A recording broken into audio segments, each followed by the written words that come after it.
Greetings and welcome to In-Depth. I'm Dike Rostant. We are speaking with Penelope Spencer and Cecilia Salazar. They wear many hats, but this conversation is diving into their work to have persons experience Caribbean culture virtually. So they join us now to discuss Camp Tippi Tambo.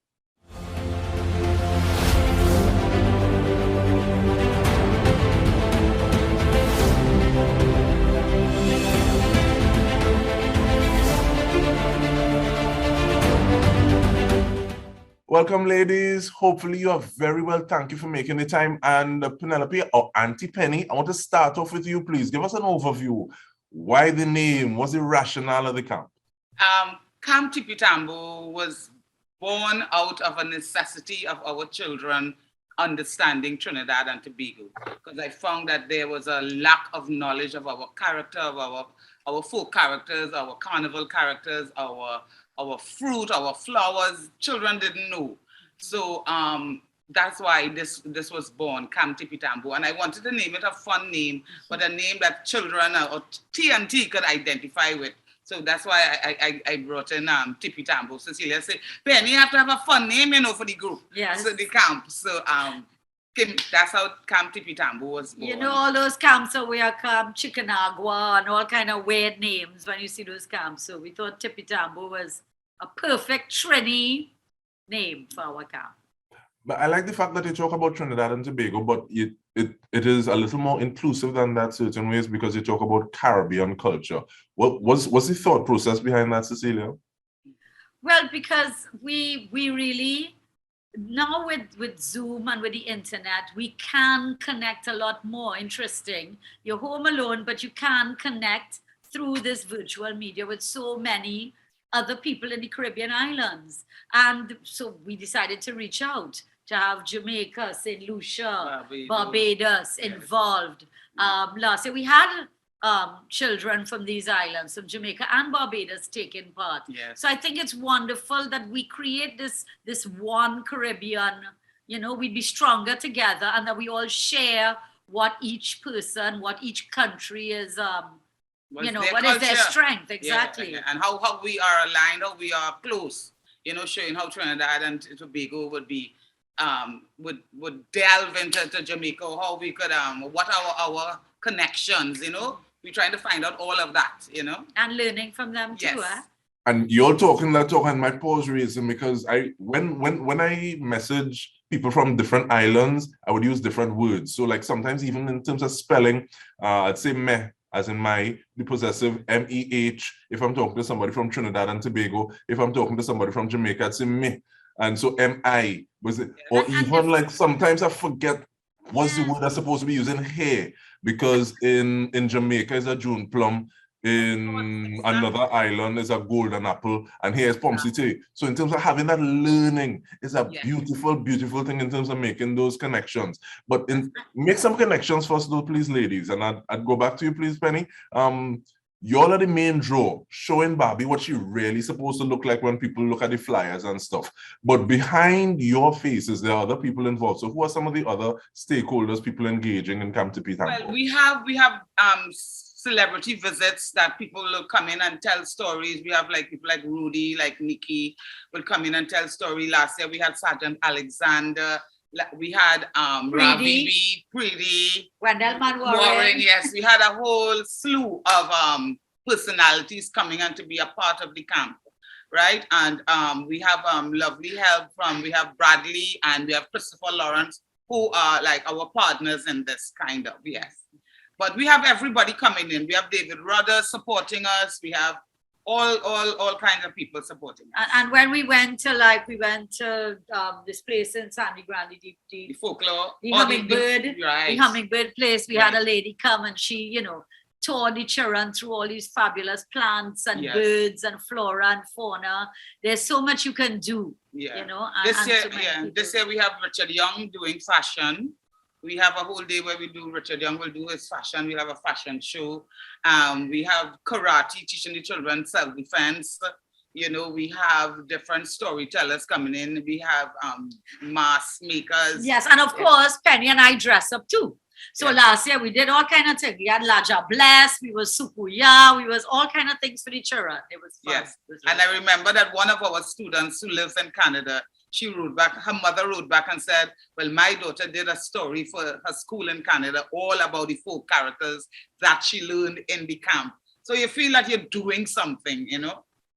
And Cecilia, you referenced last year more than once. Yeah. It is one thing to say, okay, well, pandemic still raging and we're doing this because there's nothing else. Why decide to do it again when we look at other individuals, we say, okay, well, there was a virtual concert, but that person say, okay, well, I'm doing that this year. Why the reason for having it again? Well, we are definitely going to be doing Camp Tippi Tambo for as long as we decide we're going to do it for many years, and it will change, I'm sure, every year. So this year, what we decided to do, because we had so many children from other islands, we had somebody from Scotland, we had from Barbados, Jamaica, Canada, a lot from Canada, right? Children from Point Fortin, Tobago, they can't come up to town necessarily. So we decided to keep it that way so that everyone can be involved. And on a Friday, we're going to do field trips to different parts of Trinidad. We're going to do one to Little Carib Theatre so people can learn about Beryl McBurney and learn about theatre. And we will have with us Christopher shooting that as well. So the children who aren't there can get the experience, but it will be physical. Yes. And I'm sure by next year we'll add in more physical. We're taking it step by step. And I think that makes it, sorry. No, COVID is still around, so we're really strict on the 3 W's and keeping children safe. So that's our main reason too. Yeah, doing what I say and doing what I do could be two different things sometimes. But that begs the question, and I'll ask you, Cecilia, is there any kind of dropout? Is there any kind of depreciation that you find because a lot of it is virtual? So as opposed to being able to, you hit somebody, a kuya mouth, and you're able to explain that, because in that moment, there's a bit of telling or a bit of learning that can happen because you're right there in that space that you may find isn't the same when it happens virtually. It is a challenge. But I think we can communicate it well enough. Yeah. I think we can. Yes, we have. We have. Yes. And I was very hesitant last year because I didn't really, I was concerned, but I was so surprised at how well it came across. As I said, when we did the storytelling, we dressed up the whole space as if you're looking into a theater. So everything is through the eyes of theater and performance, right? Yeah. And then we can see every child act. We can see every child dance. We can see them as well as they see us. Yes. So it's not, it's not felt like, very interactive, and even the I parents. felt like I knew those children personally. And then the parents would tell us that they were learning stuff too. They would say, Auntie Penny, Auntie Cecilia, we in the back here and we learning too, or we dancing too. That is something that I want to talk about. So I don't want. So we're gonna pull the curtains down on this half because I want to get into that in terms of potential impact outside of the specific camp goers. So we're going to continue speaking about Camp Tippi Tambo when we return with Penelope Spencer and Cecilia Salazar. Stay with us. We return with more.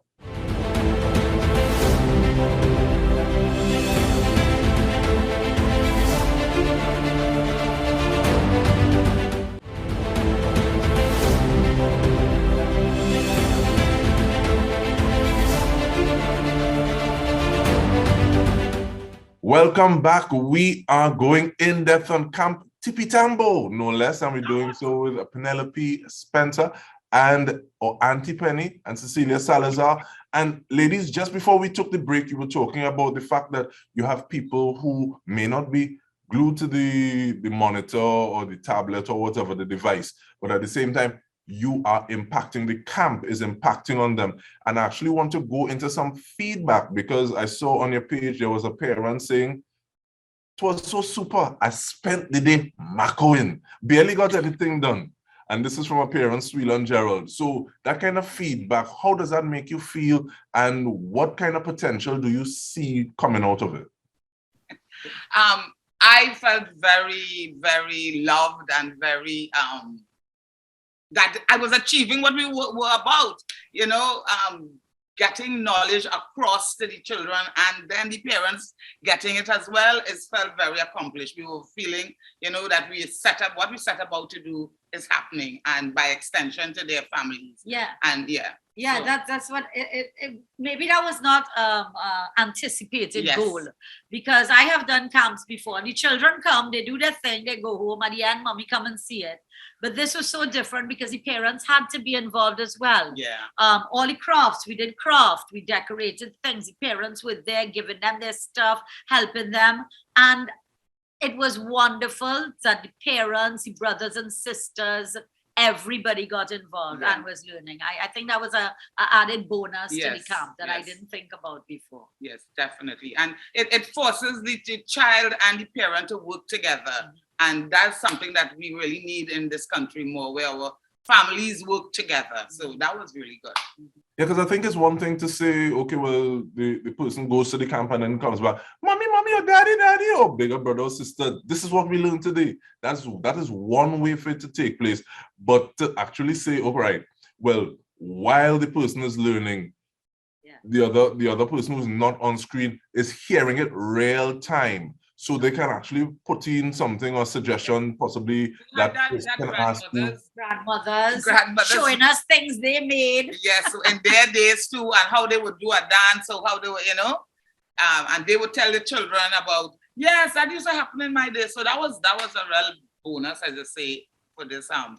And they learn folk dancing too. We had Dion Batiste teaching them sailor dance, and oh god, we had flag party one day. Yeah, that's really good. You're making me think of my granny, and because I would, in terms of growing up and having a little Best Village culture, being involved in that, but going by Granny Doris, and she would actually translate some of those words that I would have learned phonetically. So she would translate the songs for me while dancing, because I drumming for her. And Granny have moves like that. So in terms of building those connections. But in terms of building the connections, let's talk about the logistics of it now. How do people register? When does it run from? How long does it go? I know you said there are more virtual days than in-person days, but even those people who can't make the in-person days, those are dealt with.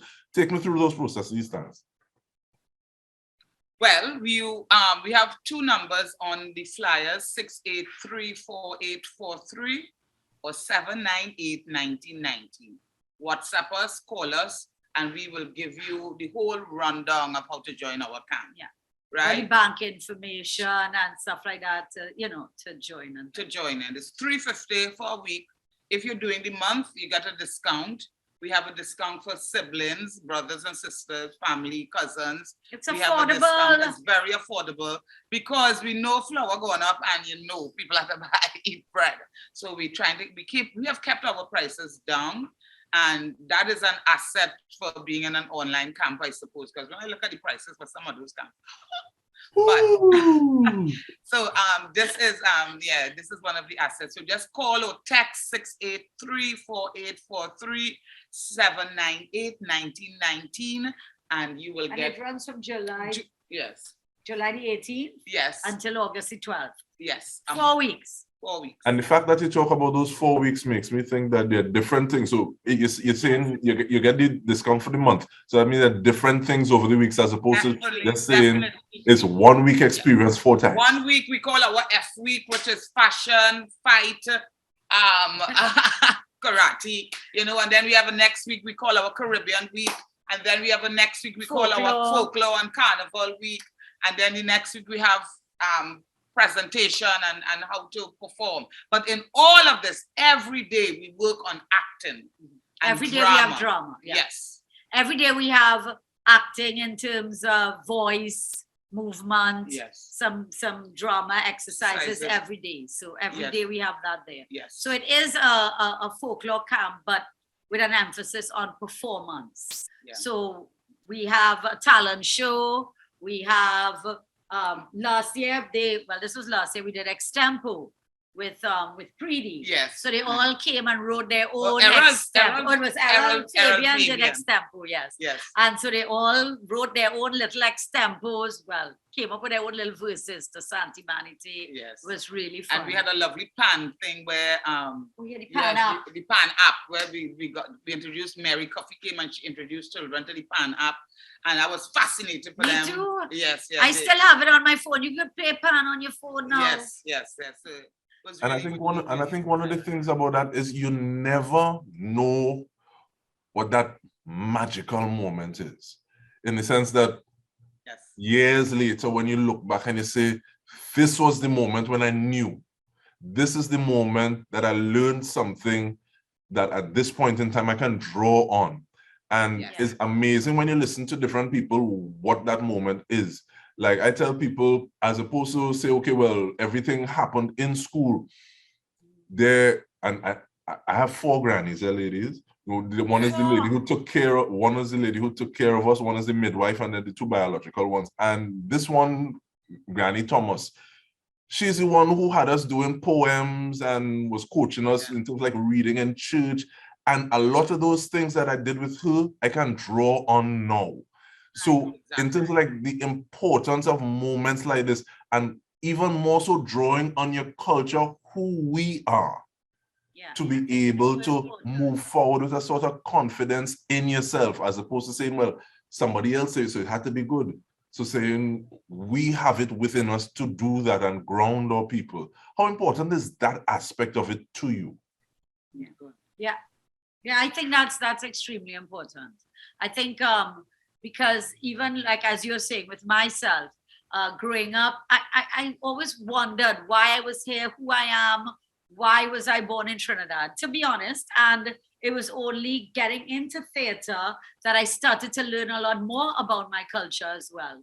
And now I can do Dame Lorraine, I can do Midnight Robber, I could do a baby doll, and all of those archetypes are important to draw on as an actor as well. So I think teaching them all of these characters will help you if you're going to become an actor, as a Juve process, as Tony Hall calls it. So we teach from that point of view.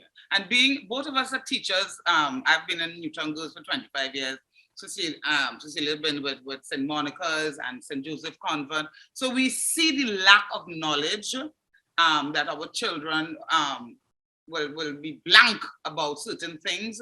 So that is why it's important for us to really push our culture. And during the COVID, I think this is why it popped out to Penny, because everybody was online. But they weren't online with anything cultural. They were all Fortnite. Was the other thing display? Roadblocks. Roadblocks, yes.